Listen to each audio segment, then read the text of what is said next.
Welcome to This Week in Surgery, your filtered medical journal summary. Looking to stay up to date with the latest medical research but short on time?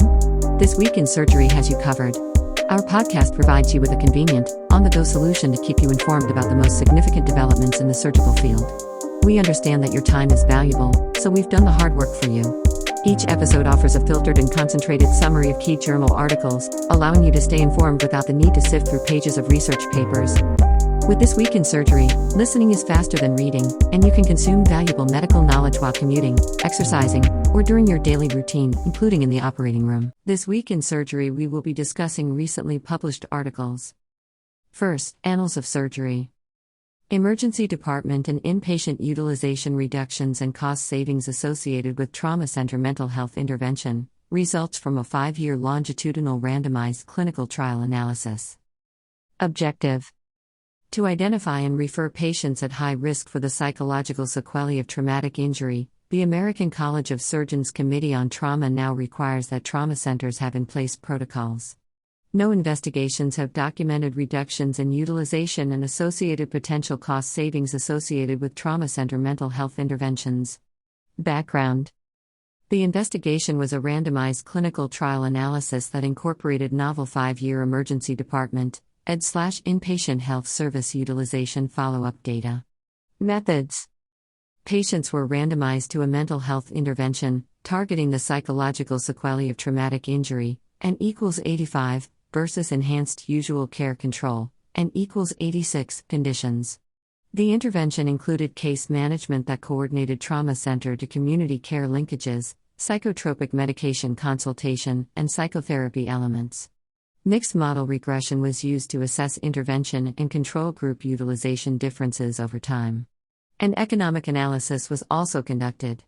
Results: over the course of the 5-year intervention, patients demonstrated significant reductions in ED/inpatient utilization when compared with controlled patients. F 19,3210 equals 2.23, P equals 0.009.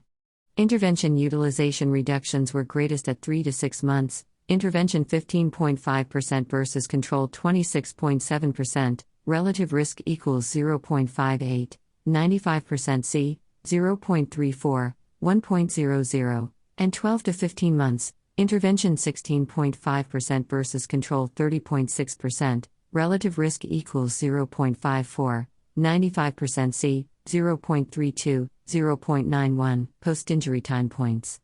The economic analysis suggested potential intervention cost savings. Conclusions: mental health intervention is associated with significant reductions in ED and inpatient utilization, as well as potential cost savings.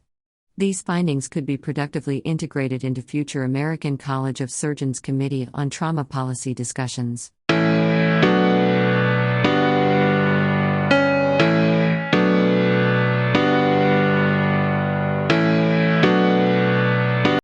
Association between coronavirus disease 2019 vaccination and mortality after major operations.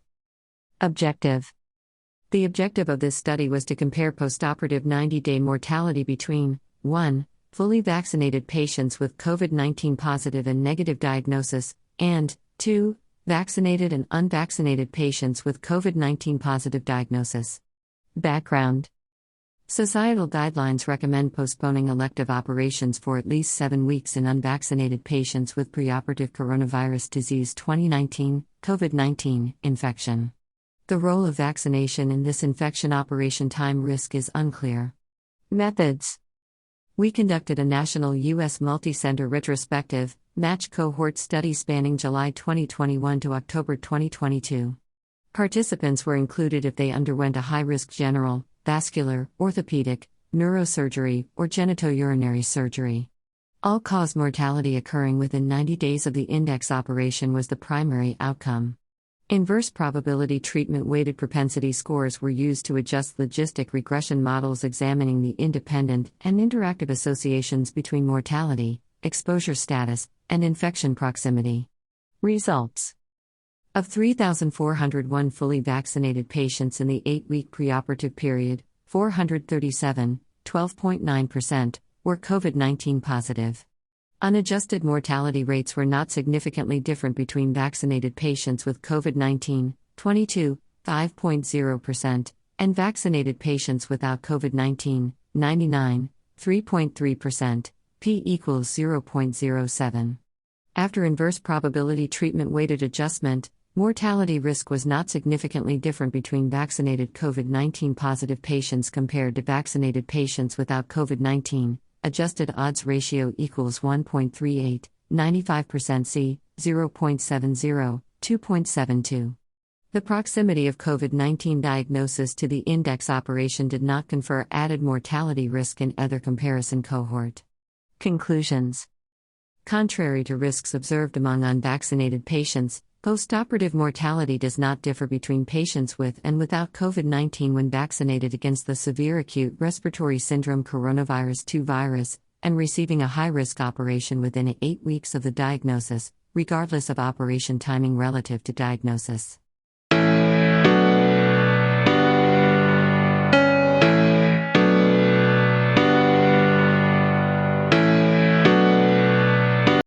Delayed versus early laparoscopic appendectomy for adult patients with acute appendicitis, a randomized controlled trial. Objective: to assess whether delaying appendectomy until the following morning is non-inferior to immediate surgery in those with acute appendicitis presenting at night. Background: despite a lack of supporting evidence, those with acute appendicitis who present at night frequently have surgery delayed until the after-morning. Methods: the DELAY trial is a non-inferiority randomized controlled trial conducted between 2018 and 22 at 2 tertiary care hospitals in Canada. Adults with imaging-confirmed acute appendicitis who presented at night, 8 p.m. 4:00 a.m. Delaying surgery until after 6 a.m. was compared with immediate surgery. The primary outcome was 30-day postoperative complications. And a prior non-inferiority margin of 15% was deemed clinically relevant. Results: 127 of the planned 140 patients were enrolled in the delayed versus early laparoscopic appendectomy delay trial, 59 in the delayed group and 68 in the immediate group. The two groups were similar at baseline. The mean time between the decision to operate and surgery was longer in the delayed group, 11.0 versus 4.4 hours, p less than 0.0001. The primary outcome occurred in 659, 10.2%, of those in the delayed group versus 1567, 22.4%, of those in the immediate group, p equals 0.07. The difference between groups met the a priori non-inferiority criteria of plus 15%, risk difference minus 12.2%, 95% C, minus 24.4% to plus 0.4%, test of non-inferiority p less than 0.0001. Conclusions. The DELAY study is the first trial to assess delaying appendectomy in those with acute appendicitis. We demonstrate the non-inferiority of delaying surgery until the after-morning.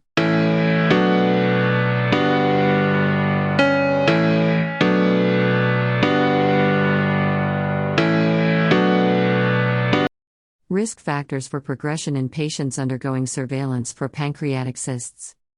Objective: to identify risk factors associated with the progression of pancreatic cysts in patients undergoing surveillance. Background: previous studies of intraductal papillary mucinous neoplasms, IPMNs, rely on surgical series to determine malignancy risk, and have inconsistently identified characteristics associated with IPMN progression. Methods: we conducted a retrospective review of 2,197 patients presenting with imaging concerning for IPMN from 2010 to 2019 at a single institution. Cyst progression was defined as resection or pancreatic cancer development. Results: the median follow-up time was 84 months from the presentation. The median age was 66 years, and 62% were female. 10% had a first-degree relative with pancreatic cancer, and 3.2% had a germline mutation or genetic syndrome associated with an increased risk of pancreatic ductal adenocarcinoma, PDAC. Cumulative incidence of progression was 17.8% and 20.0% at 12 and 60 months post-presentation, respectively. Surgical pathology for 417 resected cases showed non-invasive IPMN in 39% of cases and PAC with or without associated IPMN in 20%. Only 18 patients developed PAC after 6 months of surveillance, 0.8%. On multivariable analysis, symptomatic disease, hazard ratio, HR equals 1.58, 95% C, 1.25 to 2.01, current smoker status, HR equals 1.58, 95% C, 1.16 to 2.15, cyst size, HR equals 1.26, 95% C, 1.20 to 1.33, main duct dilation, HR equals 3.17, 95% C, 2.44 to 4.11, and solid components, HR equals 1.89, 95% C, 1.34 to 2.66, were associated with progression. Conclusions. Worrisome features on imaging at presentation, current smoker status, and symptomatic presentation are associated with IPMN progression. Most patients progressed within the first year of presentation to Memorial Sloan Kettering Cancer Center, MSKCC. Further investigation is necessary to develop personalized cyst surveillance strategies.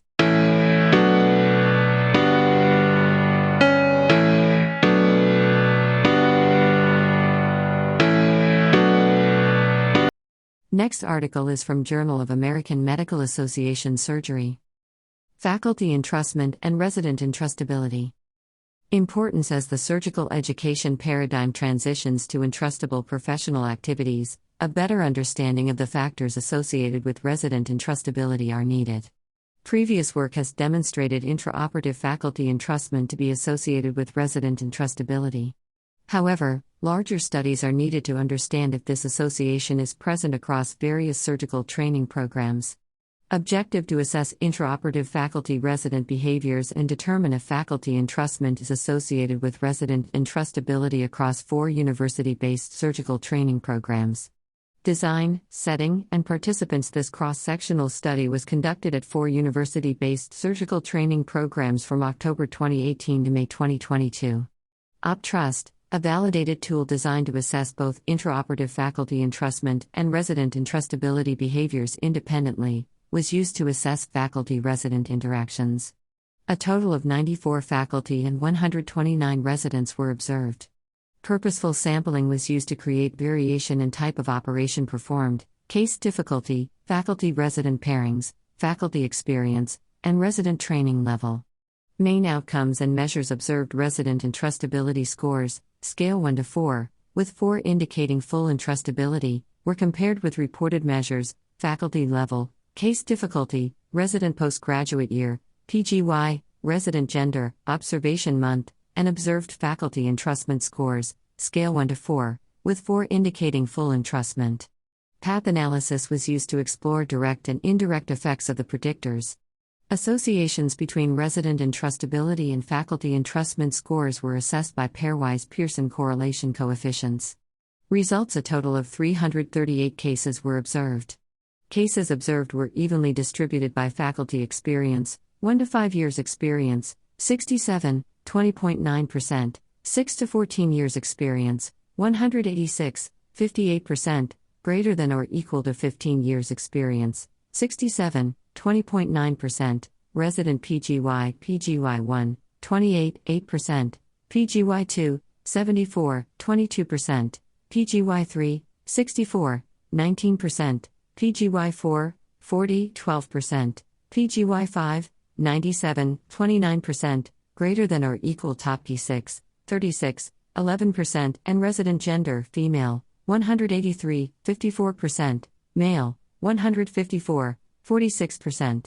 At the univariate level, PGY, mean, SD, resident entrustability score range, 1.44, 0.46, for PGY1 to 3.24, 0.65, for PGY6, F equals 38.92, P less than 0.001, and faculty entrustment, 2.55, 0.86, 2 South African Rand equals 0.94, P less than 0.001, were significantly associated with resident entrustability. Conclusions and relevance: faculty entrustment remained associated with resident entrustability across various surgical training programs. These findings suggest that efforts to develop faculty entrustment behaviors may enhance intraoperative teaching and resident progression by promoting resident entrustability.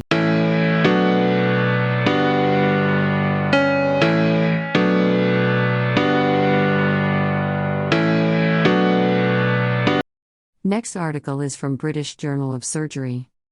Evaluation of a quality improvement intervention to reduce anastomotic leak following right colectomy, EAGLE, pragmatic, batch stepped-wedge, cluster-randomized trial in 64 countries. Background: anastomotic leak affects 8% of patients after right colectomy with a 10-fold increased risk of postoperative death. The EAGLE study aimed to develop and test whether an international, standardized quality improvement intervention could reduce anastomotic leaks.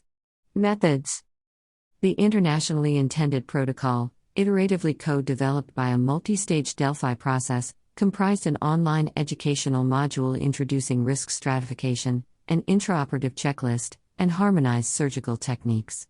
Clusters, hospital teams, were randomized to one of 3 arms with varied sequences of intervention/data collection by a derived stepped-wedge batch design, at least 18 hospital teams per batch. Patients were blinded to the study allocation. Low and middle income country enrollment was encouraged.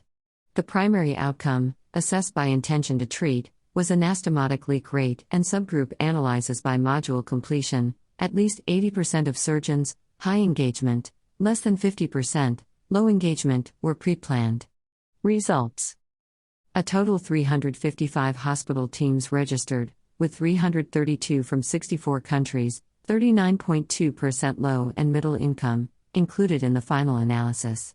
The online modules were completed by half of the surgeons, 2,143 of 4,411. The primary analysis included 3,039 of the 3,268 patients recruited, 206 patients had no anastomosis and 23 were lost to follow-up, with anastomotic leaks arising before and after the intervention in 10.1% and 9.6% respectively, adjusted or 0.87, 95% CI 0.59 to 1.30, p equals 0.498. The proportion of surgeons completing the educational modules was an influence. The leak rate decreased from 12.2%, 61 of 500, before intervention to 5.1%, 24 of 473, after intervention in high engagement centers, adjusted or 0.36, 0.20 to 0.64, p less than 0.001, but this was not observed in low engagement hospitals, 8.3%, 59 of 714, and 13.8%, 61 of 443, respectively, adjusted or 2.09, 1.31 to 3.31. Conclusion: completion of globally available digital training by engaged teams can alter anastomotic leak rates.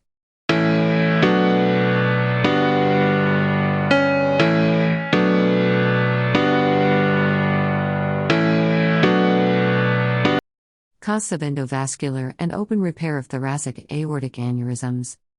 Background: repair of thoracic aortic aneurysms with either endovascular repair, TAVR, or open surgical repair, OSR, represents major surgery, is costly and associated with significant complications. The aim of this study was to establish accurate costs of delivering TAVR and OSR in a cohort of UK NHS patients suitable for open and endovascular treatment for the whole treatment pathway from admission and to discharge and 12-month follow-up.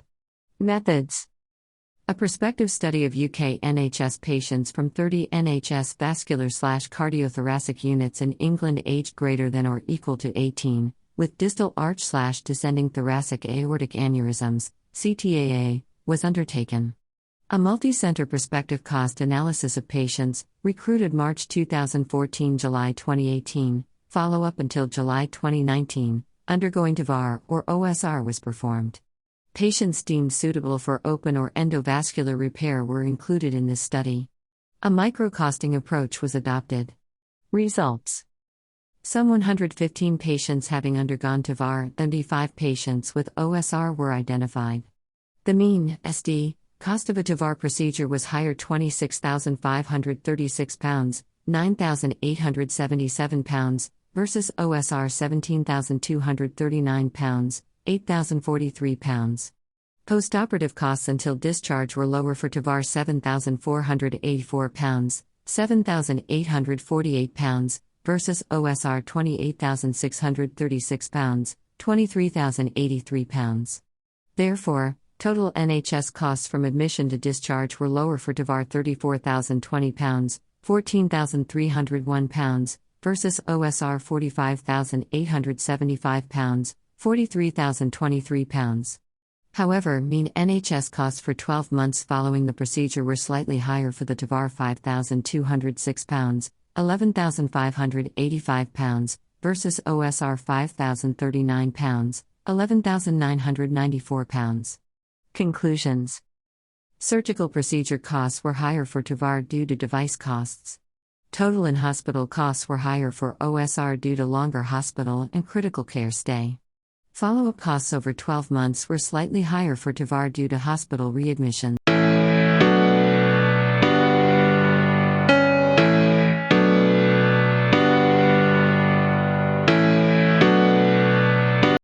Long-term patient reported back and shoulder function after delayed breast reconstruction with a latissimus dorsi flap, case control cohort study. Background.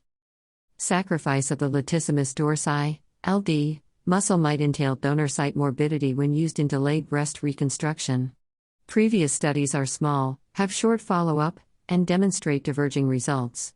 The aims of this study were to evaluate long-term patient-reported effects on shoulder and back function following LD flap harvest, and to investigate predictors for a worse outcome. Method. This is a retrospective observational case control cohort study. Cases were all patients who had undergone an LD flap reconstruction during the years 2007 to 2017. Controls were patients reconstructed with a deep inferior epigastric perforator, DIEP, flap during the same time period. Participants completed 2 validated questionnaires, the Breast Q Reconstruction LD Domains and the Western Ontario Shoulder Osteoarthritis Index, WOOS. Results. A total of 135 cases, 75%, and 118 controls, 60%, responded to the questionnaires. The mean follow-up time was 7 years. Patients reconstructed with a LD flap were significantly less satisfied with their back and shoulder function when compared to the deep controls, as measured with breast Q and WOOS. Predictors for a poor patient-reported back and shoulder function included axillary surgery and axillary radiotherapy, especially when combined, as well as higher age at reconstruction. Conclusion. Patients who have undergone LD flap for delayed breast reconstruction had a lower satisfaction with back and shoulder function, when compared to patients who had undergone a deep reconstruction. Delayed LD reconstruction should be used with care, especially in patients who have undergone axillary surgery and axillary radiotherapy.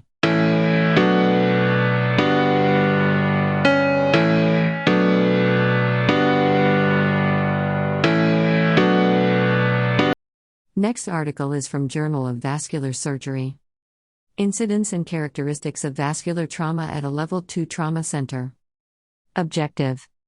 Despite the significant number of trauma patients treated at Level 2 trauma centers, L2 TCS, in the United States, most of the literature describing vascular trauma is from Level 1 trauma centers, L1 TCS. Currently, trauma center designation criteria do not require vascular surgery as a necessary component service. Methods. A retrospective chart review was performed for all trauma patients with a vascular surgery consultation seen at our L2 TC between 2013 and 2018. Patient demographics, injury characteristics, and outcomes were collected and analyzed with descriptive statistics. Results. Of the 3,062 trauma patients evaluated at our L2 TC, 110, 3.6%, had a vascular surgery consultation. Operative intervention was performed in 35.2% of consults, and 1.0% of all trauma patients had a vascular intervention. Average age was 57 years, and the majority were male, and equals 75, 68.2%. Mean injury severity score was 12.0 plus or minus 9.6, and blunt injury, and equals 77, 87.5%, was more common than penetrating, and equals 11, 12.5%.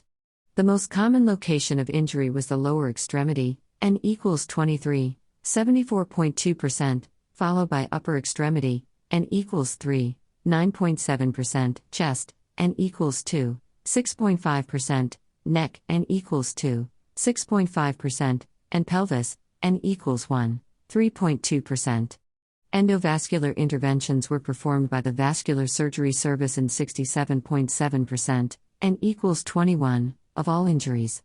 There was one amputation, 3.2%, and one postoperative mortality, 3.2%.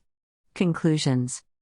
At our L2TC, postoperative morbidity and mortality rates at 30 days were substantially lower compared with previously reported data.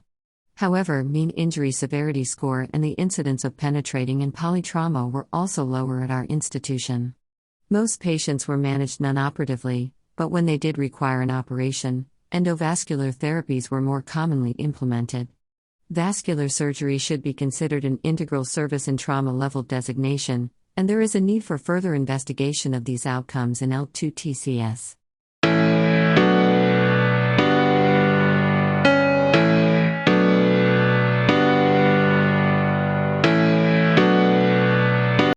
Association between socioeconomic deprivation and presentation with a ruptured abdominal aortic aneurysm. Objective. Given the ongoing nature of research in the social determinants space and urges to improve United States Preventive Services Task Force screening efforts for abdominal aortic aneurysms, AAAs, this project aims to characterize the association between the level of socioeconomic deprivation, rurality, and ruptured AAA, RAA, presentation across the United States. Methods. We queried the Vascular Quality Initiative Registry, 2010 to 2019, for patients with AAAs. The Area Deprivation Index, ADI, is an index from 1 to 100 used to capture socioeconomic status. ADI was grouped into quintiles, with the most deprived regions being quintile 5 and having the highest ADI index. Multivariable logistic regression assessed the association between ADI, rurality, and RAA presentation overall and before age 65. Results. Of the 82,909 patients included, 11,458 patients, 14%, resided in the most socioeconomically deprived regions, and 18,083 patients, 22%, lived in rural regions. Overall, 6,831 patients, 8.2%, experienced in RAA, with 4,696 patients, 69%, residing in the three most deprived quintiles. Most patients underwent endovascular repair, and equals 67,933, 82%, followed by open repair, and equals 14,976, 18%. On multivariable analysis, residence in the most socioeconomically deprived region was associated with a near 1.5-fold increased odds of presenting within RAA compared with a residence in the least deprived regions, odds ratio, or 1.46, 95% confidence interval, c. 1.31 to 1.63, p less than 0.001, whereas urban residence was associated with a decreased odds to present within RAA compared with rural residence, or 0.84, 95% c. 0.79 to 0.89, p less than 0.001. When stratifying the study population by the United States Preventive Services Task Force recommended age for AAA screening, 65 years old, 14,147 patients, 17%, were under 65. Of those under 65, 1,381 patients, 9.8%, experienced a RAA, and 9,955 patients, 71%, resided in the three most deprived quintiles. Residence in the most socioeconomically deprived region was associated with an increased odds of presenting within RAA compared with residence in the least deprived region, or 1.31, 95% c. 1.01 to 1.69, p equals 0.042. However, there were no significant associations between rural residence and increased RAA presentation among individuals under 65, or 1.07, 95% c. 0.93 to 1.23, p equals 0.36. Conclusions. Among all patients in this study, patients residing in highly socioeconomically deprived or rural regions were more likely to present within RAA, but among those under 65, only residence in a socioeconomically deprived area was associated with increased odds of RAA presentation. Understanding the effects of socioeconomic deprivation on RAA presentation can identify at-risk populations for early AAA screening before rupture.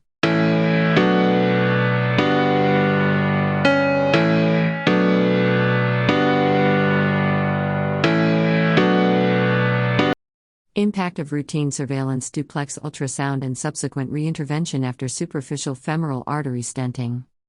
Objective: superficial femoral artery (SFA) stenting is a common treatment for peripheral artery disease. It is effective in the short term, however, and stent restenosis (ISR) limits long-term success. Surveillance with duplex ultrasound (DUS) can identify patients who develop ISR, leading to early reintervention, but data to support this practice is sparse. The purpose of this study was to evaluate whether surveillance and subsequent reintervention improves outcomes in patients with SFA stents. Methods: a single-center, retrospective study was performed with patients undergoing SFA stenting between 2005 and 2020 who had a follow-up with DUS.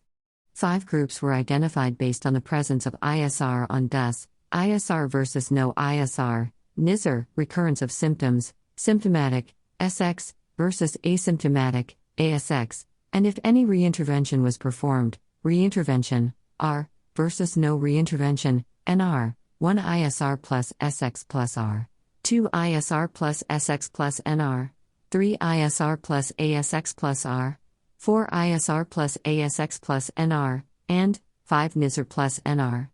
The primary endpoint was amputation-free survival, and the secondary endpoint was patency. Predictors of mortality and surveillance were identified by multivariable logistic regressions and Cox multivariate regression models. Survival curves were presented as Kaplan-Meier plots using log-rank test for subgroup comparison. Results: 257 patients were included in the analysis. The indication for intervention was claudication in 28% and chronic limb-threatening ischemia in 72%.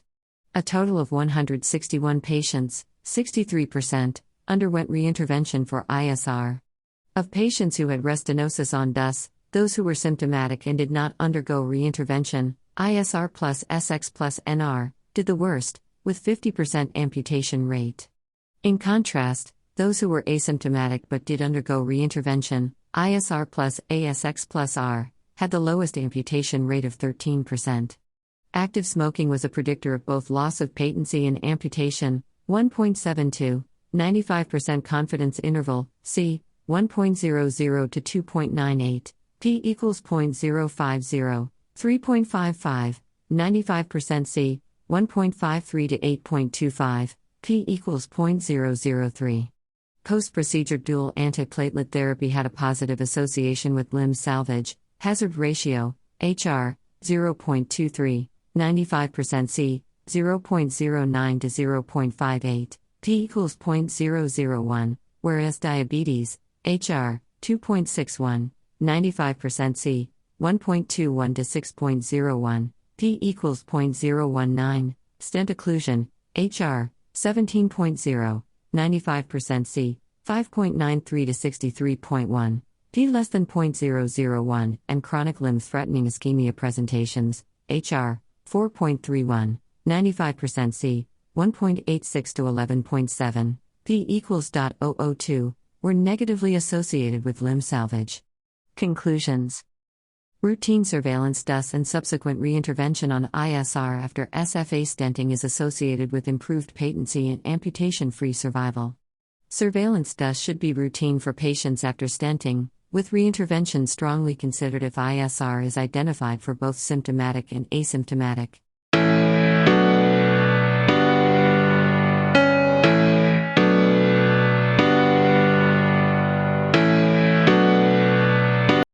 Next article is from Surgical Endoscopy. Active gas aspiration and reducing pain after laparoscopic cholecystectomy, a systematic review and meta-analysis of randomized controlled trials. Background: postoperative pain is a common issue following laparoscopic cholecystectomy. This meta-analysis aimed to determine if active gas aspiration is more effective than passive gas aspiration in reducing postoperative pain and analgesic requirements. Methodology: the study conducted a systematic search of various databases, including Embase, Medline, and Cochrane Central Register of Controlled Trials, Central, via Ovid. It also searched trial registries and reference lists of included studies, with no date restrictions but limited to English language, up to December 21, 2022. The study included all randomized clinical trials that had documented elective laparoscopic cholecystectomy procedure and reported at least one relevant outcome. Articles that included subdiaphragmatic drain, intraperitoneal normal saline infusion, or pulmonary recruitment maneuver were excluded from the analysis. 2 reviewers independently and in duplicate assessed the eligibility of studies and extracted data. The study reported findings according to the preferred reporting items for systematic review and meta-analysis, PRISMA, guidelines. The risk of bias of the included trials was assessed using the revised Cochrane Risk of Bias Assessment tool. The study used a random effects model to pool data. Results. This meta-analysis included 5 randomized clinical trials with 367 participants and found that active gas aspiration resulted in significantly lower residual gas volume and total analgesia requirements compared to passive gas aspiration. Active gas aspiration also led to significantly lower shoulder pain scores at 24 hours postoperatively. However, no significant differences were observed in hospital stay duration or abdominal pain scores. Conclusion. The study found that active gas aspiration can be effective in reducing postoperative shoulder pain and analgesic requirements after laparoscopic cholecystectomy, which has important implications for patient care and healthcare costs. Importantly, this intervention does not impose any additional time or financial burden. However, further research is needed to evaluate its impact on other laparoscopic procedures.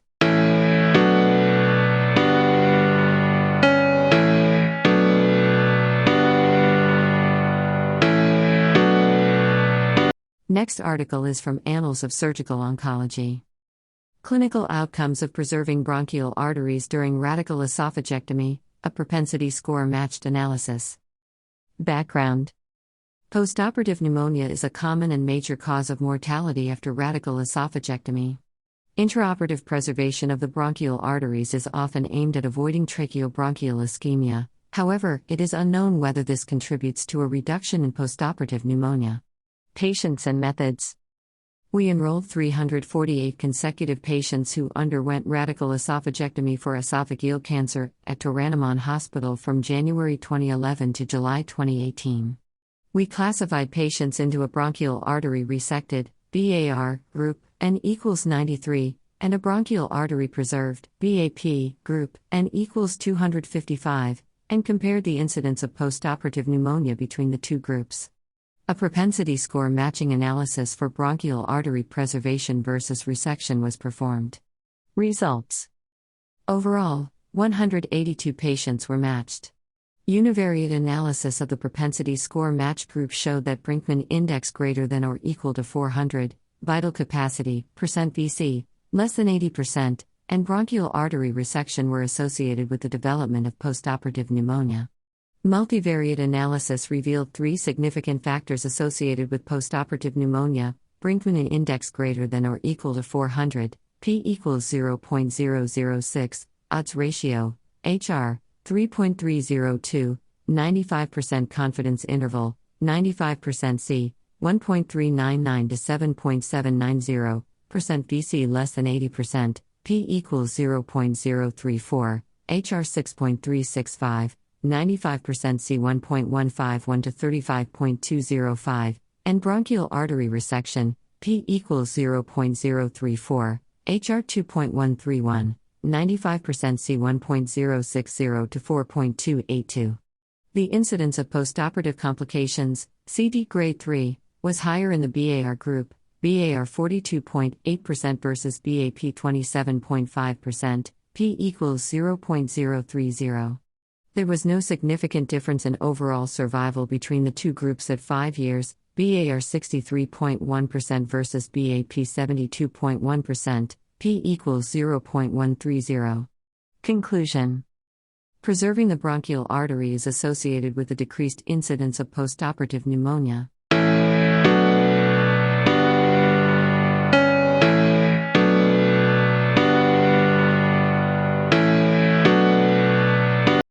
Next article is from Obesity Surgery.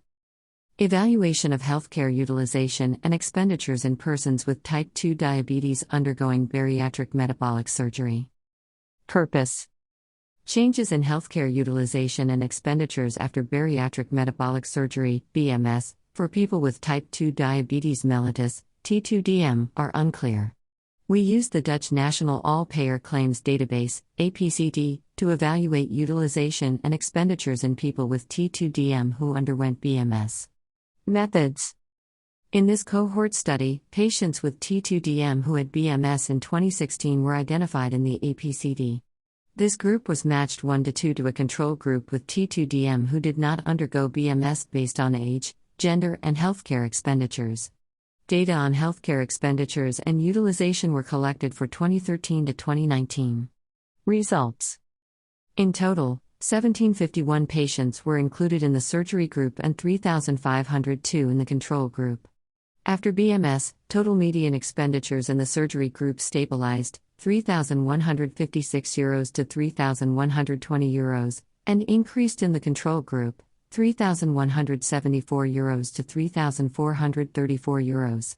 Total pharmaceutical expenditures decreased 28% in the surgery group, €957 to €494, and increased 55% in the control group, €605 to €936. In the surgery group, 67.1% did not use medication for T2DM in 2019 compared to 13.3% in the control group. Healthcare use for microvascular complications increased in the control group, but not in the surgery group. Conclusion. BMS in people with T2DM stabilizes healthcare expenditures and decreases medication use and care use for microvascular complications. In contrast, healthcare use and expenditures in T2DM patients who do not undergo surgery gradually increase over time. Due to the progressive nature of T2DM, it is expected that these differences will become larger in the long term.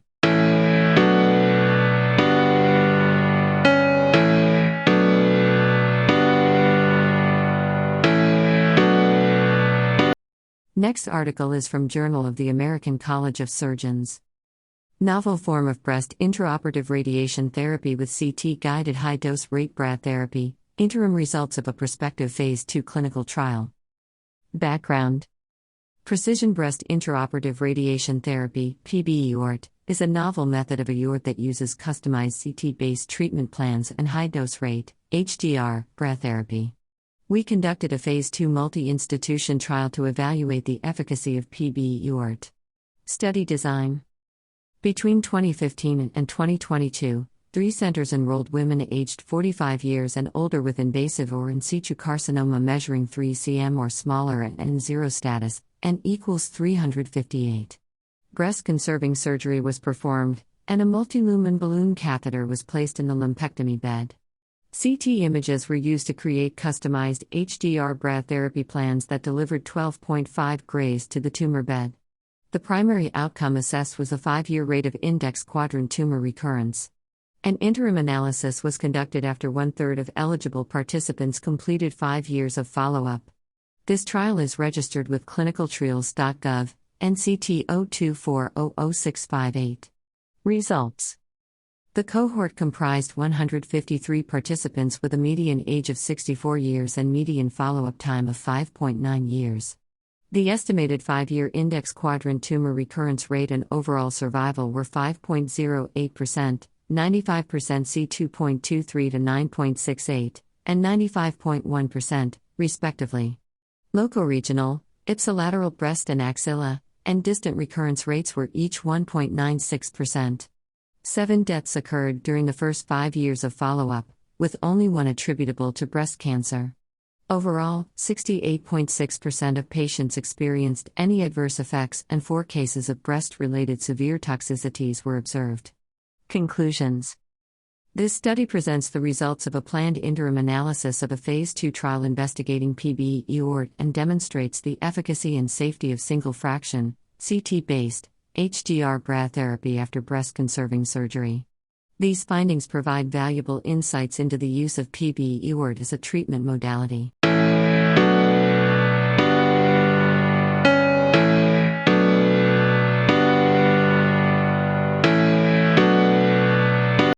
Duration of dialysis in acute kidney injury donors and transplant outcomes. Background. Acute kidney injury, aka kidneys, including those from donors on dialysis, are often underutilized, although there is increasing data available demonstrating good transplant outcomes. To date, data on the duration of donor dialysis and transplant outcomes are limited. Study design. This was a single-center study of deceased donor kidney transplants from 2010 to 2022. The study cohort consisted of recipients of deceased donor kidney transplants from donors with A.I.O and on dialysis. 3 groups were identified based on the predetermined interquartile range of donor dialysis duration: 1 to 2 dialysis days, 3 to 4 dialysis days, and 5 or more dialysis days. Results. During this period, 765 A.I.O deceased donor transplants were performed, of which 230 were from donors on dialysis. The median dialysis duration was 2 days with a maximum of 13 days. Across the 3 groups, there were no differences in recipient age, p equals 0.23, or dialysis vintage, p equals 0.70. Donor age, p equals 0.86, and kidney donor profile index, p equals 0.57, were comparable between the groups. Recipients of deceased donor kidney transplants from donors on dialysis 5 or more days had lower terminal creatinine levels, p equals 0.003, and longer cold ischemia times, p equals 0.04. Post-transplant, the median length of hospital stay was 3 days for all groups, p equals 0.75. There were no differences in delayed graft function occurrence, 94.4% versus 86.8% versus 92.1%, p equals 0.19, duration of delayed graft function, p equals 0.56, or readmissions, p equals 0.99. At 1 year post-transplant, the estimated glomerular filtration rate, p equals 0.76, patient survival, p equals 0.82, or death-censored graft survival, p equals 0.28, were comparable. Conclusions. Excellent outcomes have been observed in A.I.O deceased donor kidney transplants, including those coming from donors on dialysis. In this small cohort, the duration of donor dialysis did not adversely affect outcomes. Cautious expansion of the donor pool, including donors on dialysis, should be considered given the ongoing organ shortage.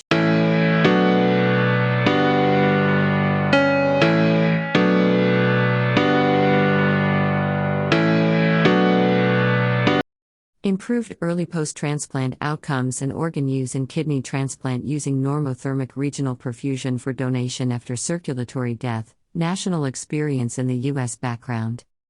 Normothermic regional perfusion, NRP, is a technique that is intended to enhance organ transplant outcomes from donation circulatory death, DCD, donors. Study design. A retrospective analysis of data from the Scientific Registry of Transplant Recipients was performed. DCD donors were screened for inclusion based on date of donation 2020 or later, and whether the heart was also recovered for transplantation. We grouped donors as either donation after brain death or DCD.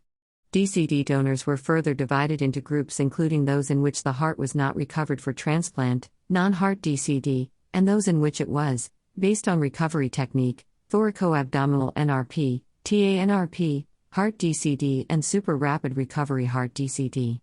Results.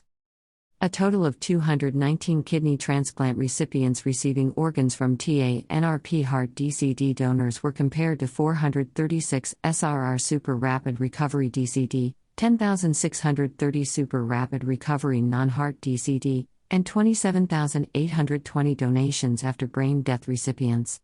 Kidney transplant recipients of TA-NRP DCD allografts experienced shorter length of stay, lower rates of delayed graft function, and lower serum creatinine at the time of discharge when compared with recipients of other DCD allografts. Conclusions. Our analysis demonstrates superior early kidney allograft function when TA-NRP is used for DCD organ recovery.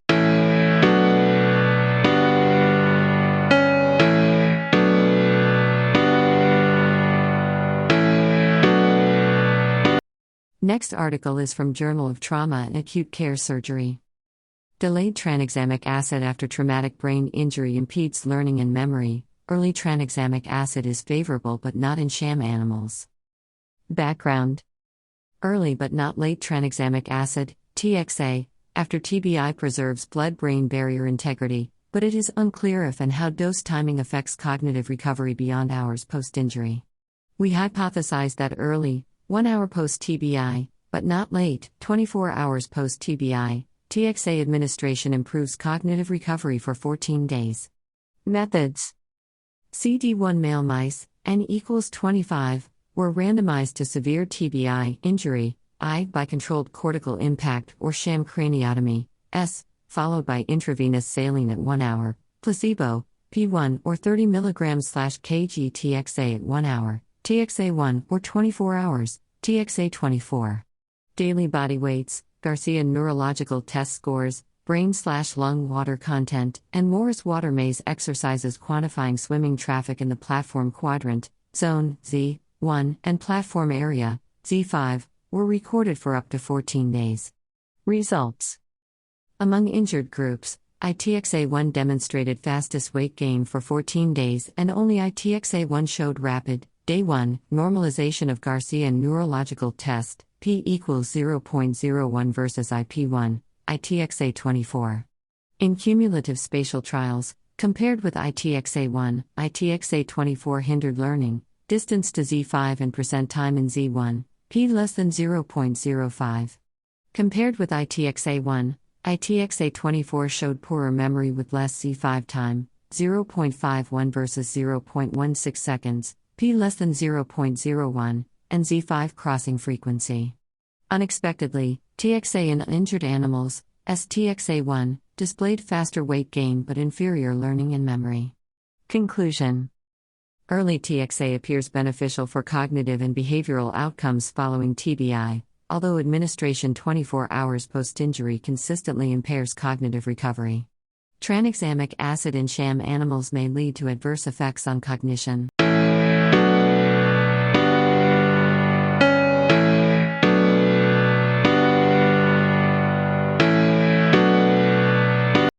Next article is from the American Journal of Surgery. An acute care surgeon's dilemma: operative versus non-operative management of emergency general surgery conditions in patients with recent colorectal cancer treatment.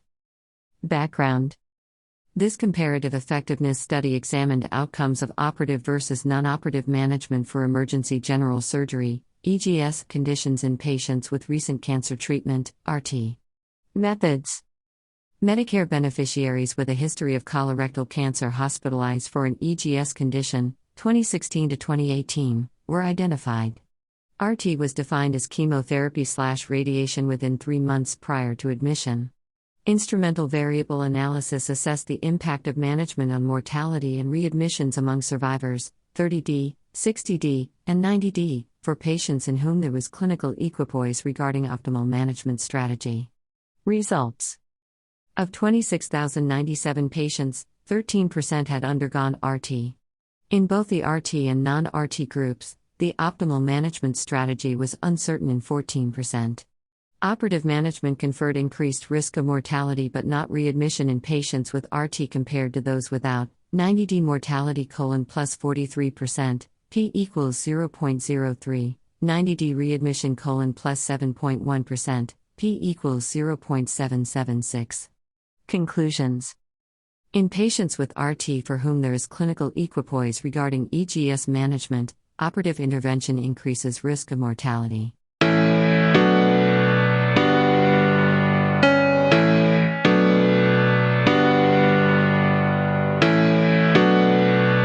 Are women residents of surgical specialties at a higher risk of developing imposter syndrome? Background: imposter syndrome is a chronic feeling of doubt leading to a sense of incompetence, which is common among trainees. However, little is known about the effect of gender on imposter syndrome among surgical trainees. Methods: an online national survey was distributed to the surgical subspecialty residents between March and September 2022, including demographics, validated Clance imposter scale, and a short questionnaire evaluating depression and anxiety. Results: of the participants self-identified as women, 264, 69.1%, and men, 118, 30.9%, response rate 36.4%, the prevalence of imposterism was higher among women trainees, 97% versus 86%, p less than 0.0001. Risk factors were being a gynecologist, 156, 59%, p less than 0.0001, single, 157, 59.7%, p equals 0.007, having no dependents, 233, 88.3%, p equals 0.001, being a foreign graduate, 24, 9.1%, p equals 0.024, and having feelings of anxiety, 82, 31.1%, p equals 0.012. When using multivariate logistic regression to adjust for these factors, the prevalence of imposter syndrome remains significantly higher among women. Conclusion: women trainees belonging to various surgical fields are affected by imposter syndrome. Residency programs should develop wellness programs and provide mentorship to address this condition.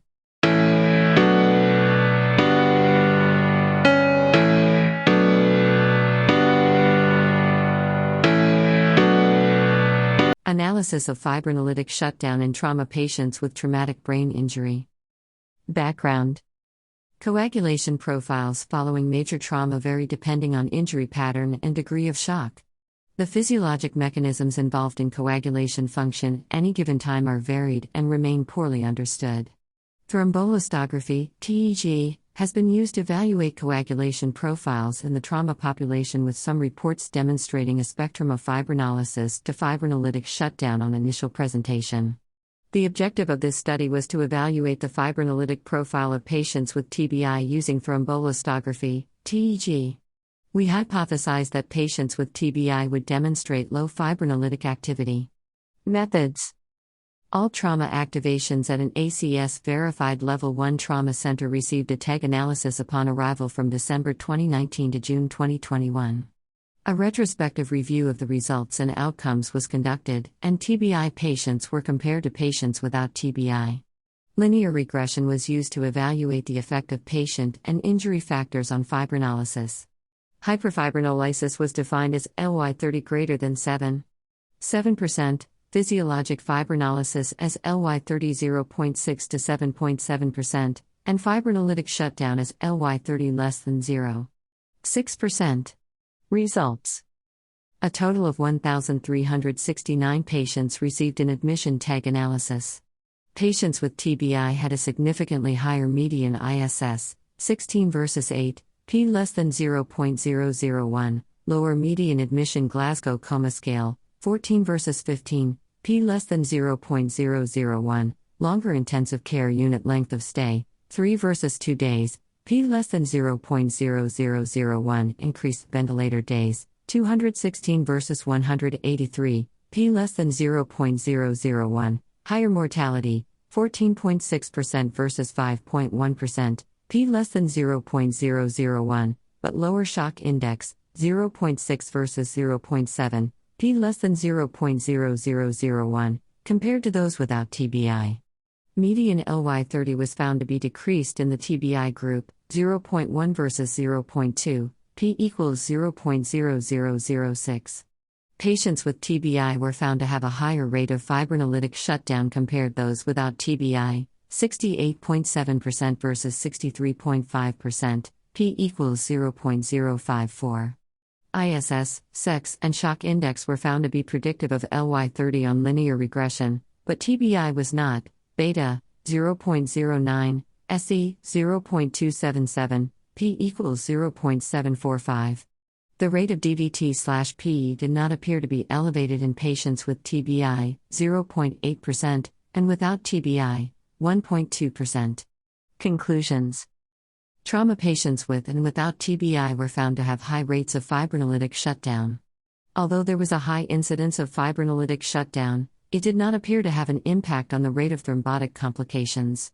The clinical significance of these results is unclear and differs significantly from recent reports which demonstrated that TBI is associated with a 25% rate of fibrinolytic shutdown. Further investigation is needed to better define the fibrinolytic pathway in patients with trauma and TBI to develop optimal treatment algorithms. Thank you for listening to This Week in Surgery, your filtered medical journal summary. Have a great week ahead, stay blessed and be humane.